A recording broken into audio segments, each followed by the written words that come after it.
when you divide the task, you multiply the success. Hello everyone, myself Rahul Gujral.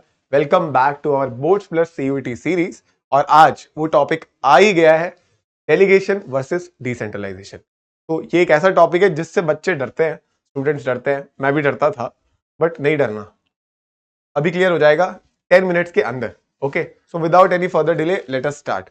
So first, let us understand what is centralization. So centralization refers to a management structure where decision-making authority is concentrated at the top level of the organization. जितने भी decisions है, वो कौन लेगा? All the decisions will be taken by the top level. सारे main decisions, 90% of the decisions would be taken by top level. हर चीज पे employees, जो middle level manager, lower level management are dependent on the top level. तो this is what एक organisation में अगर बोलते हैं ना, बहुत सेंट्रलाइज्ड ऑर्गेनाइजेशन है, मतलब टॉप लेवल की बहुत ज्यादा चलती है। ठीक है, this is a centralization organization. अब क्या होता है, अब हमें पढ़ना है डेलीगेशन और डिसेंट्रलाइजेशन। तो पहले एक बार उनकी झलक देख लेते हैं, डेफिनेशन, फिर डिफरेंस देखेंगे। तो व्हाट इज नाउ डेलीगेशन? चलो पहले डिसेंट्रलाइजेशन देखते हैं, क्योंकि हमने सेंट्रलाइजेशन देखा ना, तो इसके बाद कंटिन्यू में देखते हैं। Decentralization refers to the systematic delegation of authority at all levels of the management.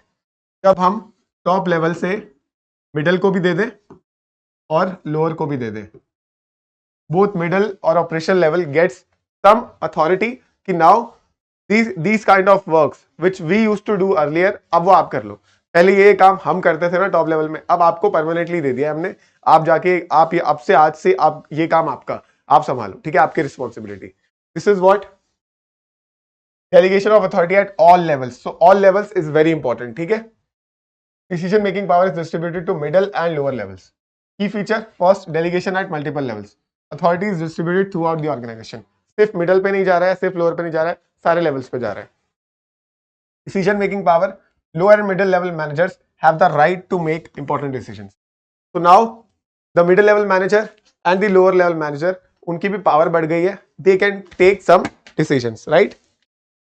So then accountability.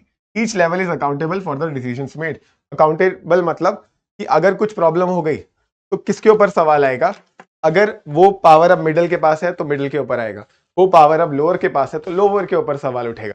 Yes, तो what is the advantage of decentralization? हमने अपनी सिस्टमैटिक डेलीगेशन कर दिया एट ऑल लेवल्स, कुछ कुछ काम हमने परमानेंटली लोअर लेवल को दे दिया। तो इससे फायदा क्या होगा? Reduces the burden of top management. अब 90% काम सेंट्रलाइज था, पहले ऑर्गेनाइजेशन 90% काम टॉप मैनेजमेंट ही कर रहा था। ठीक है भाई, अच्छी बात है, बट उन्हें भी एक प्रेशराइज फील लग गया कि सारा काम हम कर रहे हैं, दिस इज नॉट राइट, हमें उनको भी डिस्ट्रीब्यूट करना चाहिए ताकि उनका मोराल बढ़े और हमारा बर्डन कम हो। तो burden on the top management improves decision making and promotes initiative, innovation and responsibilities. Middle को भी इनिशिएटिव लेने का मौका मिलेगा, वो भी रिस्पॉन्सिबल बनेंगे। This is centralization and decentralization. Now आते हैं व्हाट इज देन डेलीगेशन।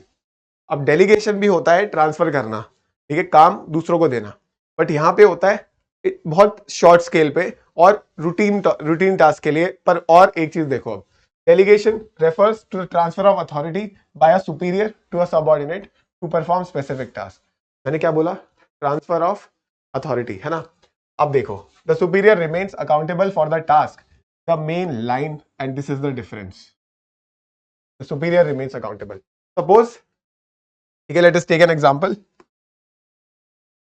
ठीक है, मेरी एक सीनियर है, ठीक है, ये मैं हूं, ठीक है, और सीनियर का कुछ काम था, she went on a leave. Senior की जो सीनियर है, सुपर सीनियर, वेट, सीनियर की जो सीनियर है, सुपर सीनियर, नाउ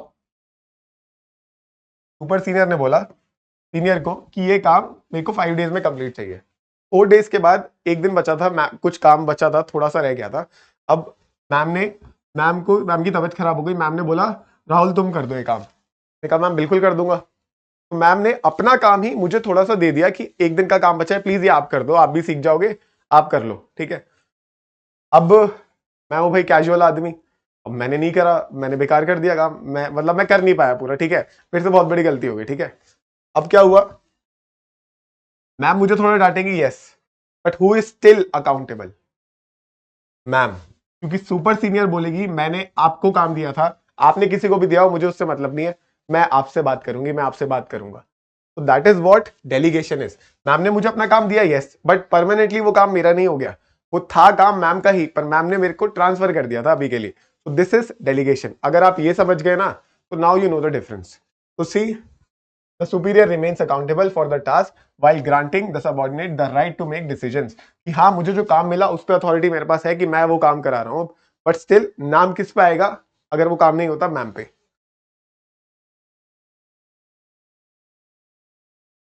राइट इसके बाद देखो, ओके, तो द अथॉरिटी की की एलिमेंट्स होते हैं डेलीगेशन के तीन: authority, responsibility and accountability. Three elements of delegation are authority, responsibility and accountability. Authority क्या होता है? Right to make decisions and give commands. या I have the right, I will take the decisions and I will give commands to you that you have to do this job like that. Responsibility is the obligation of subordinate to complete the task. मेरी responsibility है कि मैं आपको पढ़ाऊं, मुझे ये task complete करना है। And accountability is the subordinates duty to report and justify. अगर मैं आपको सही से नहीं पढ़ाऊं, मैं आपको डिफरेंस गलत पढ़ाऊं, ठीक है, मैं आपको कुछ गलत बोलूं, तो कौन अकाउंटेबल है? मैं हूं कि मैंने गलत पढ़ाया, ठीक है। तो ये इन तीन वर्ड्स का मतलब याद रखना। ये बोर्ड्स में भी they can ask you 1 mark पे, एंड सीयूईटी में भी डायरेक्ट पूछ सकते हैं what is the meaning of accountability. इसकी इंपॉर्टेंस क्या है? Improves managerial efficiency, provides training and development, facilitates growth.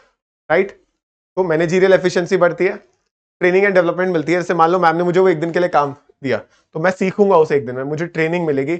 मैं एक बार नहीं कर पाया, बट मेरी मैम इतनी अच्छी है कि मुझे नेक्स्ट टाइम भी अपॉर्चुनिटी देंगी कि कोई बात नहीं Rahul, it's okay, next time तुम फिर से ट्राई करना, तुम कर लो, ठीक है। नाउ सो डिसेंट्रलाइजेशन एक तरीके से ब्रॉड है, वहां पे हमेशा के लिए वो काम ट्रांसफर हो गया है। बट डेलीगेशन में हम रूटीन जॉब्स की बात कर रहे हैं, जो हम छोटे मोटे काम थोड़े टाइम के लिए ट्रांसफर कर देते हैं। उसमें अकाउंटेबिलिटी अभी भी उसी की रहती है जिसने वो डेलीगेट किया। समझ गए? ठीक है। नाउ सी, मैंने डिफरेंस लिख के रखा है आपके लिए।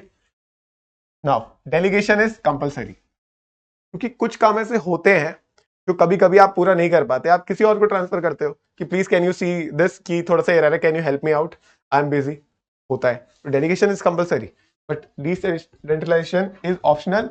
ये कौन करती है? By top management. अगर top management feels that there are some things that it is not necessary कि टॉप मैनेजमेंट ही करे, हमको ये काम अब मिडिल या लोअर को देना, ट्रांसफर करना, दे देना चाहिए। Right, that is what decentralization. तो डिसेंट्रलाइजेशन इज ऑप्शनल। नाउ यहां पे, ठीक है, यहां पे डेलीगेशन में मोर कंट्रोल बाय सुपीरियर्स, कि मेरी जो मैम ने मुझे काम दिया था, तो अभी भी सारा कंट्रोल उनके पास ही था। वो मेरे को कंट्रोल कर सकती थी कि मैंने तुम्हें ये काम बोला था, तुमने कर लिया या नहीं, ठीक है। पर फाइनल अकाउंटेबल वही रहेंगी, क्योंकि उन्हें पता है उनके ऊपर नाम आएगा अगर वो काम नहीं हुआ। यहाँ पे लेस कंट्रोल। एक बार टॉप मैनेजमेंट ने काम डिस्ट्रीब्यूट कर दिया, तो कंट्रोल किस पे आ जाएगा? जिसको वो काम मिल गया है, तो वो संभालेगी middle level management. Then process to share task. यहाँ पे हम टास्क को शेयर कर रहे हैं, छोटे मोटे काम एक सुपीरियर सबऑर्डिनेट आपस में शेयर कर रहा है। Now decentralization is result of policy decision. Top management ने एक पॉलिसी डिसीजन लिया कि this kind of works will now be done by the middle management permanently. तो ये क्या है? Policy decisions. मैंने आपको बताया था डेलीगेशन का नैरो स्कोप है और डिसेंट्रलाइजेशन का वाइड स्कोप है। डेलीगेशन का मेन एम होता है to reduce the burden of management या मैनेजर। मेरी जो मैम थी वो बीमार हो गई थी, तो उनका बर्डन रिड्यूस करने के लिए उन्होंने मुझे काम दिया, ठीक है। और डिसेंट्रलाइजेशन में का मेन रोल क्या होता है? हम जो सबऑर्डिनेट्स हैं, हम जो अदर लेवल्स हैं, उनका रोल बढ़ाएं, to increase the role of subordinates, कि उनको भी अब हम परमानेंटली कुछ नए नए काम दे, जो काम टॉप मैनेजमेंट करती थी अब वो लोअर और मिडिल को भी मिले। तो this is your basic difference between delegation and decentralization. I really hope clarity आपको मिली होगी। अगर आपको स्लाइड्स देखनी है तो मैं साइड होके आपको स्क्रीनशॉट लेने का टाइम देता हूं। इसका स्क्रीनशॉट ले सकते हो आप टेबल का, अगर if you understand my writing by the way. Okay, so 1, this is your decentralization 2, this is your delegation 3, right, and this is your centralization. तो गाइस, अब आई होप आपको समझ आ गया है delegation versus decentralization, a very important topic but yet an easy topic. तो ऐसे ही पढ़ते रहो, आगे बढ़ते रहो, सेल्फ बिलीव करते रहो। मैं हूं राहुल गुजराल, मिलता हूं आपके साथ नेक्स्ट टॉपिक पे। All the best for your boards, bye and take care.